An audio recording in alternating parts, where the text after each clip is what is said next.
Hello there, boys and girls, and other non gender conforming beings. So, as you can see, we're going to have a little discussion about the US version of Fire Emblem Fates and how they have decided to cut out the petting mini game from the game. This should be a relatively short stream, but sometimes I do tend to ramble, so we'll see how it goes. But this is something that really bothers me, even when it's a game that I'm not entirely invested in, just because I remember being young and finding out about all the video games that were changed for the US market, or even when I was a kid and I was like 11 or 12 and getting into anime, and I started off with like Dragon Ball and Dragon Ball Z, and learning about the differences between the butchered US version and the original anime and manga. So let's dive right in and see what's going on. So, unlike the Japanese version of Fire Emblem Fates, you won't be able to pet your fellow soldiers Pokemon Ami style, but that's okay. You still get something. Slight spoilers for Fire Emblem Fates here. Well, I guess that's a warning to anybody that actually cares, but I don't, so we're going to continue. Basically, the way it works is once the player gets to Chapter 7 of Fire Emblem Fates, the game introduces its new castle building mechanic. As you've probably heard by now, within Fates, you get a special space which you can use to gear up rest and customize to your heart's content. Think of it like an upgraded version of Awakening's barracks. One of the amenities provided to you in this locale is something called private quarters. It looks like this. So I'm pretty sure that these are just screenshots taken with like a camera phone. Like, come on, Kotaku. Use some of those Gawker bucks and buy yourself one of those 3DS capture kits. You've got the money. Do it. Let's see. Once inside, you have a couple of options. Here's some more screenshots. If you invite someone over, you're treated to a close-up of that character's 3D model. In this case, I invited Felicia over to my private quarters. She said, "Thanks for inviting me over and for not asking me to clean your room." And that was that. It was a nice moment, and Felicia left happy.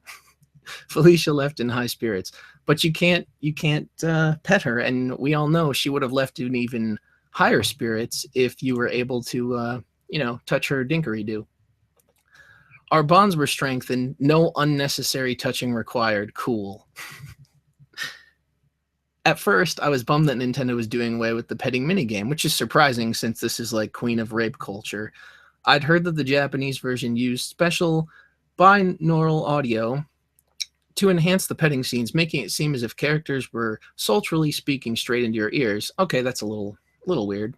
It's a technique commonly used in dating sims, and I was curious to see it in action in Fire Emblem, a franchise with awesome characters.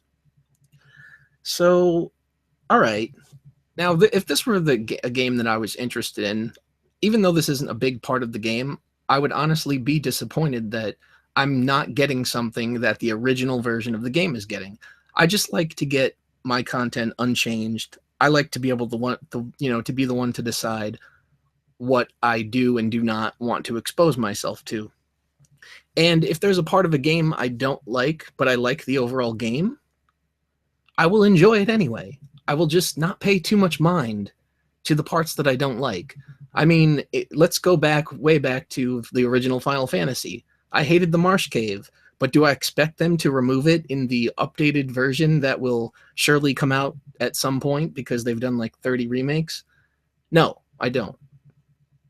I will just continue to dislike it and move on with my life. Little inside joke there. But I just don't understand this whole we have to change this because some people might not like it mindset. And I think the reality of it is the people that don't like these things probably aren't going to be the core fan base anyway. So this is still good, though.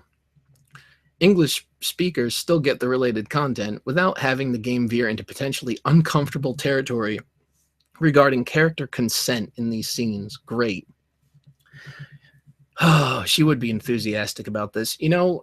I don't think that this should even be an issue. These are fictional characters. Screw your idea of consent. See, games like this, they don't teach people not to respect boundaries. If there is somebody that doesn't hold the mental capacity to realize that this is a video game, this is fantasy, and these are things that you can do in a game that you can't do in real life, then they are too young to be playing this game. And that is a matter of making the content available to people of the correct age group. And we already have a system in place for that. It's called the video game rating system.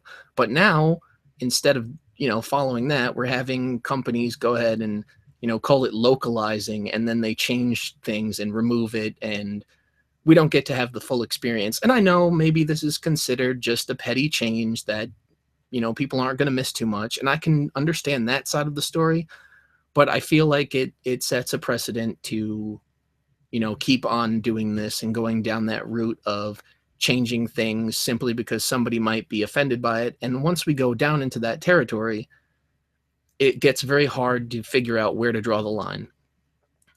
So, basically in conclusion, I don't think they should change things like this. I think it should be left as is, put the proper rating on it, let parents decide, let adults decide, let people decide for themselves what they want to view, and stop this, stop conforming to societal outrage, basically.